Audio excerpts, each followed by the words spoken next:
alguns de vocês, todos, alguns poucos, estejam se fazendo mas será que o que o URP está falando não são memórias romantizadas, não são memórias ilusórias, ou como se falou ontem, memórias fabuladas, né? É isso? Memórias fabuladas. Bom, eu acho que existem duas grandes formas de se ver as memórias.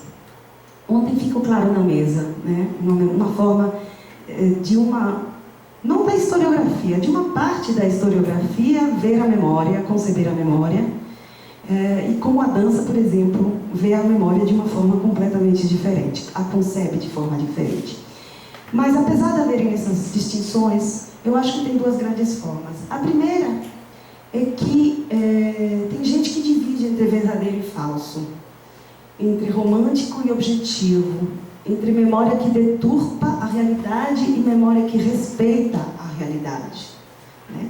Memória que inventa e memória que é verdade. Bom, em antropologia, a gente vê a memória de uma forma completamente diferente. Não existe memória verdadeira ou falsa. A gente não compila memórias para ficar dizendo se elas são verdadeiras ou não, e não compilamos para explicar essas memórias, e muito menos para traduzir essas memórias. Eu não preciso explicar essas memórias para vocês.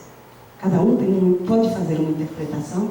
O lugar da antropologia, a meu ver, não é, portanto, explicar, e se experimentar.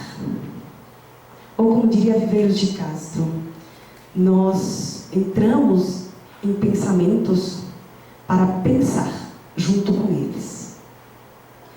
Então nós entramos nessas memórias para pensar junto com essas memórias. Ainda citando Viveiro de Castro, ele diz que é preciso levar a sério o nativo. Preciso levar a sério a palavra do nativo. E isso, aplicado ao que nós estamos falando agora, significa levar a sério suas memórias. Porque significa levar a sério sua animação. Ou seja, a forma como eles entendem a vida. Animada. A vida é gente, a vida é pessoas, a vida é o que elas fazem juntas. A vida é habitar, é criar junto. Então, pensando este pensamento, eu acho que mais do que sobre o passado, a mim me fazem pensar estas memórias sobre o presente delas e sobre o futuro que elas querem. O que é o presente? Como é que elas veem esse presente? Aqui alguns trechos. Ficou muito deserto, sumiu o povo todo, você conta de dedo as pessoas. Aqui está muito vazio, parece um cemitério. Hoje está muito deserto, não se vê mais crianças, não se vê mais famílias, não se vê mais uma guia para vender, tirar o sustento. Hoje está tudo morto. Aqui parece uma planta morrendo sem você conseguir salvar.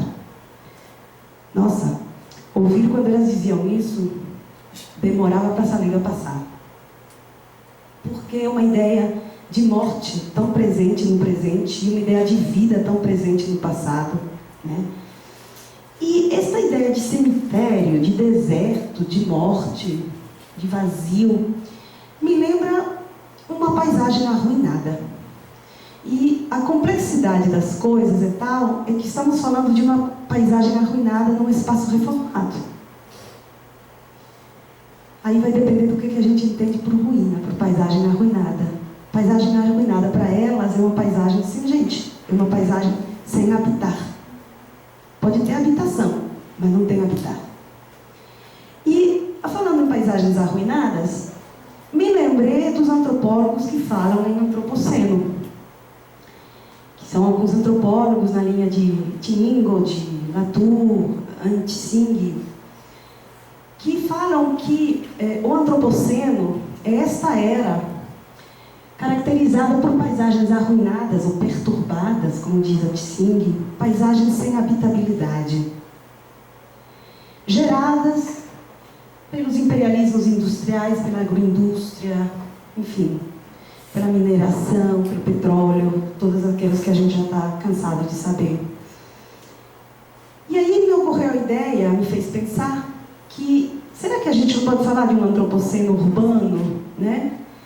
Ou seja, de paisagens arruinadas, porém criadas pelas intervenções do poder público, pelas reformas que criaram paisagens sem habitabilidade.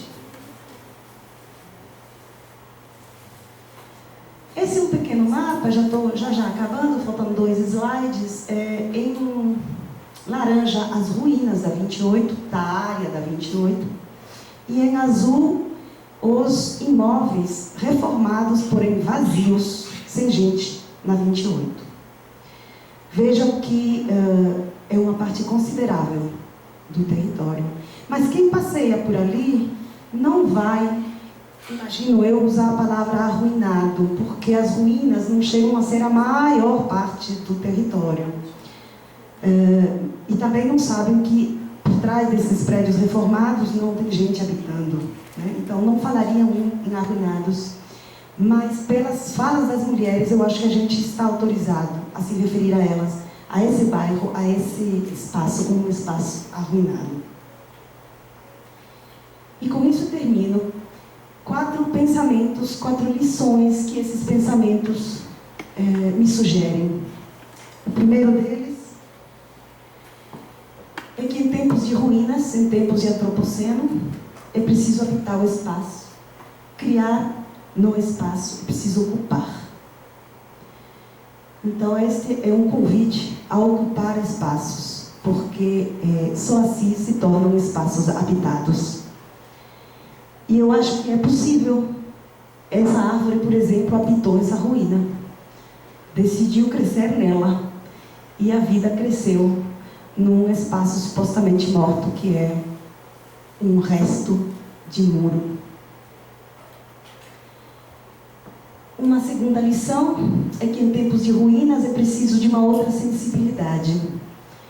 De sensibilidade para as pessoas, para a gente, e não tanto para a materialidade, para como as pessoas se veem a si mesmas e não tanto para do que elas sobrevivem, mas uma sensibilidade também para ver nas ruínas possibilidades futuras, possibilidades de criação, possibilidades de obras, e não apenas restos de passado que é preciso preservar porque é patrimônio.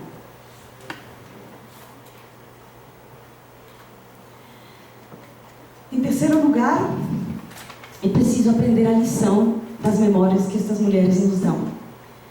Habitar não é apenas ter metros quadrados de áreas de lazer, ter ventilação, ter iluminação, ter acessibilidade, ter material nobre nos imóveis, ter qualidade das calçadas, amplitude das calçadas, garantia de privacidade e tudo mais.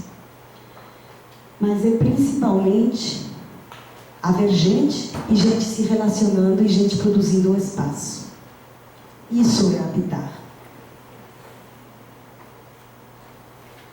Por fim, é preciso criar nomes. E aqui eu volto ao nome de São Damaso, que eu deixei em suspenso.